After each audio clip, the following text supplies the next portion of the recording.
আসসালামু আলাইকুম। আজ 3 ডিসেম্বর ভোরবেলা চলে আসছি ছাদে 5:30টার দিকে ফজরের আজানের সাথে সাথে লাইট জ্বালিয়ে দিয়েছি। যেগুলো কবুতর বের করব ওগুলো 4 ধাপড়ি কবুতর নিয়ে আজকে বের হবো ইনশাআল্লাহ। আর আজকে হচ্ছে আমাদের দ্বিতীয় রাউন্ডের দ্বিতীয় পাল্লা, অর্থাৎ আমার বাসা থেকে এক্স্যাক্টলি দক্ষিণ দিকে এয়ার ডিস্টেন্স মেনটেন করে 10 কিলো দূরে। আগেরটা ছিল পশ্চিমে, এয়ার ডিস্টেন্স মেনটেন করে 10 কিলো দূরে। ওখানে আমার 111 পিস কবুতর ছিল। প্রথম দিন আসে 110টা এবং 1 পিস পরের দিন আসে, টোটাল 111 থেকে 111ই। তো আজকে ওই 111 পিস নিয়েই আমার বাসা থেকে এক্স্যাক্টলি দক্ষিণ দিকে এয়ার ডিস্টেন্স মেনটেন করে 10 কিলো, যেখানে রোডে আসে 15 কিলো, ওখানে একরকম পোলট্রির মতো বলা চলে, টস করতে বেরবো। তো সকালবেলা সব কবুতর ধরা কি যে প্যারা, এটা যারা কবুতর পাল্লা করে এরা নিশ্চয়ই জানেন। যাই হোক, এই 111 পিস কবুতর একা একাই ধরতে হবে। সবগুলো প্যাকিং করে নিচে নামানো, নিয়ে যাওয়া, সব মিলিয়ে অনেক হ্যাসেলের একটা ব্যাপার। তারপরেও একটা সুখ, কবুতর যখন বাসায় ফিরে সেটা দেখার একটা আনন্দ, সেটাই হচ্ছে প্রকৃত মজা। তো অনেকেই দেখা যায় যে ফেসবুকে বা হাটে বিভিন্ন জায়গাতে শুধু রমরমা রেজাল্টের ভুরি ভুরি, অনেকেই অনেক কম দামে রেজাল্টের কবুতর বিক্রি করে, রেজাল্টের কবুতরের বাচ্চা বিক্রি করে। আমার প্রশ্ন হচ্ছে, যারা এই কষ্ট স্বীকার করে রোডে কবুতর বের করে, রোডে কবুতর বের করলে কী পরিমাণ খরচ, কী পরিমাণ পরিশ্রম বা কী পরিমাণ কবুতর পরে, সব কিছু মেনটেন করার পরে তারা কিভাবে আসলে এত কম দামে কবুতর আসলে কাউকে দিতে পারে, এটা আসলে আমার বোধগম্য না। যাই হোক, যারা জ্ঞানী তারা ইশারাতেই বুঝে, বুদ্ধিমান কালিয়ে বা জ্ঞানী লোকের জন্য ইশারাই কাফিয়ে। তো এখানে মানিক ভাইয়ের কবুতরগুলো লোড হচ্ছে ভ্যানে, ভাইয়ের কবুতরগুলো প্যাকিং করা হচ্ছে, আমার কবুতরগুলো ছাদে আছে, নামানো হচ্ছে।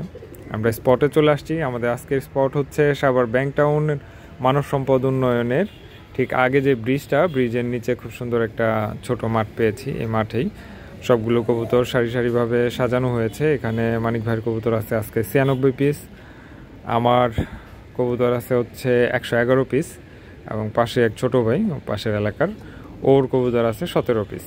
ওই 3 জনের কবুতর, সবগুলো কবুতর আমরা একসাথে রিলিজ করব। তো রিলিজ করার আগে পয়েন্ট নির্বাচন, কবুতরকে একটু রিল্যাক্স হওয়ার জন্য সময়, দেখবেন যখন পাল্লার খাঁচাতে কবুতর নিয়ে যাবেন তখন গাদাগাদি হয়ে থাকে, পালক টালক একটু কুচকে যাওয়া থাকে, দেখা যায় যে খাঁচায় জায়গা আছে কিন্তু ওরা এক সাইডে হয়ে আছে। তো স্পটে যাওয়ার পর এদেরকে একটু নিরিবিলি করে দিবেন এবং একটু নাড়াচাড়া দিয়ে এদেরকে স্বাভাবিক হওয়ার জন্য সময় দিবেন। অন্তত 5 থেকে 10 মিনিট সময় যদি এদেরকে দেওয়া যায়, সেক্ষেত্রে ওরা একটু নাড়াচাড়া করে মুভমেন্ট করে নিজেদের কিন্তু অনেক রিল্যাক্স একটা পজিশনে তৈরি করে নিতে পারে। এই হচ্ছে আমাদের স্পট, মেন রোডের ঠিক পাশেই, ঢাকা আরিচা মহাসড়কের পাশে এটা ব্যাংক টাউন, সাভার ব্যাংক টাউনে।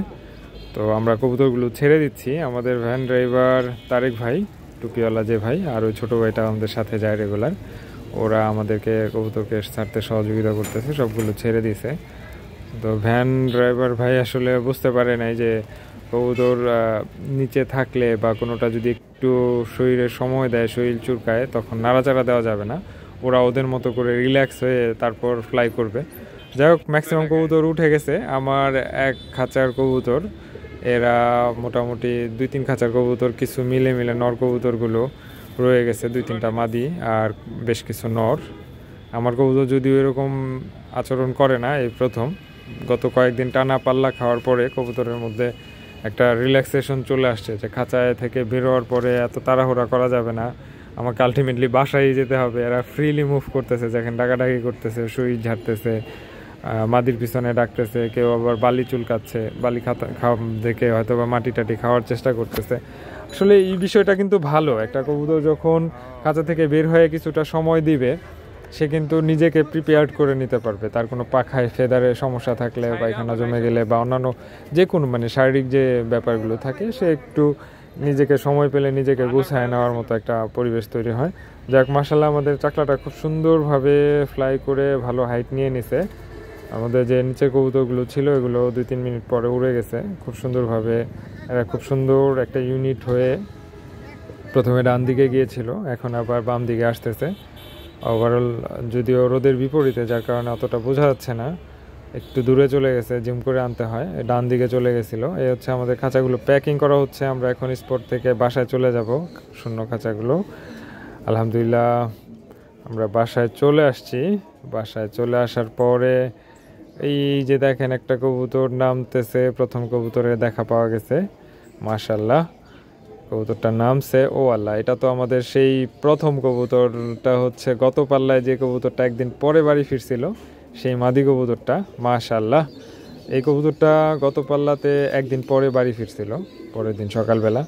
তো ওকে ভালোভাবে রিকভার করে আজকের পাল্লাতে আবার অ্যাড করা হয়েছে। আলহামদুলিল্লাহ অন্যান্য কবুতর পৌঁছানোর প্রায় 40 মিনিট আগেও বাসা ফিরছে, অর্থাৎ অন্যান্য কবুতর বাড়িতে আসারও আধা ঘন্টা 40 মিনিট আগেও বাসাতে ফেরা মানে হচ্ছে ও রোডে 1 সেকেন্ডও সময় নষ্ট করে নাই, চাকলা থেকে বের হয়ে দিয়ে দৌড়। এরপর এটা হচ্ছে আমার 2 নাম্বার কবুতর, 40 মিনিট পরেও নামছে, মাশাআল্লাহ। প্রথম দিকের কবুতরগুলোই খয়রা আসতেছে, যদিও আমার এই লাইনটাই আসলে পরীক্ষা করা এবার খুবই প্রয়োজন, পরীক্ষা নিরীক্ষার শেষ নাই, কারণ যেহেতু এটা নিয়ে কাজ করতেছি। এটা হচ্ছে 3য় কবুতর, এটা আমার পুরাতন কবুতর, যদিও সিনিয়র কবুতর। এর আগেও গত 2-3 বছর ও রোডে ছিল, কিন্তু খয়রা দুইটা একদমই নতুন, এইটাও নতুন, এটা খয়রা থেকে আসছে। খুব সুন্দর একটা সাপচিলা নর কবুতর, এটা গত পাল্লাতে লেট করে আসছিল, কিন্তু আসছিল ওই দিনই। এটাও আমার একটা সিনিয়র মাদি, আরও বেশ কিছু কবুতর নামতেছে। আলহামদুলিল্লাহ ঝাঁকে ঝাঁকে কবুতর আসতেছে, 4টা 5টা 1টা 2টা এভাবে আসতেছে। এখন পর্যন্ত বড় কোনো চাল্লি আসে নাই, একসাথে অনেকগুলো কবুতরের দেখা এখনও পাইনি। দেখা যায় যে 1টা বা 2টা কবুতর আসে, ওই 2টা ফ্লাই করে নামতে নামতে আরও কয়েকটা কবুতর যুক্ত হয়। আলহামদুলিল্লাহ এখন সকাল বাজে 10:30, এর মধ্যে 20% কবুতর কাউন্ট হয়ে গেছে আলহামদুলিল্লাহ। সিনিয়র জুনিয়র সব মিলিয়ে আসতেছে, এটা একটা ভালো বিষয় যে শুধু কোনো পাল্লায় দেখা যায় যে সিনিয়ররা দ্রুত চলে আসে, জুনিয়ররা লেট করে। কোনো পাল্লায় দেখা যায় যে জুনিয়ররা এক পা চাল্লিতে ধরে আসতেছে, সিনিয়ররা লেট করতেছে। যাই হোক, আজকে সিনিয়র জুনিয়র মিলে মাশাআল্লাহ খুব সুন্দরভাবে সবাই ফ্লাই করে নামতেছে। এই হচ্ছে মাদি, এই এখন যে কয়টা নামছে সবগুলাই মাদি, এরা সবই পাঠা বাচ্চা। যেটা আমার পাঠা বাচ্চা, এটাও এর 2 দশক গেছে, নর, এবারই প্রথম রোডে যাচ্ছে। এটা মাদি, এটাও প্রথমবার রোডে যাচ্ছে। এইখানে যা আছে পাঠা বাচ্চা, 2 দশকের নর, এগুলো সবগুলোই এবার প্রথম রোডে যাচ্ছে। যাই হোক, আজকে সারাদিনে টোটাল 106 পিস কবুতর কাউন্ট হয়েছে, অর্থাৎ 5 পিস কবুতর শর্ট আছে। সবাই দোয়া করবেন এগুলোর জন্য খুব দ্রুতই বাড়ি ফিরে। সবাই ভালো থাকবেন, সুস্থ থাকবেন। আজ এ পর্যন্ত, আল্লাহ হাফেজ।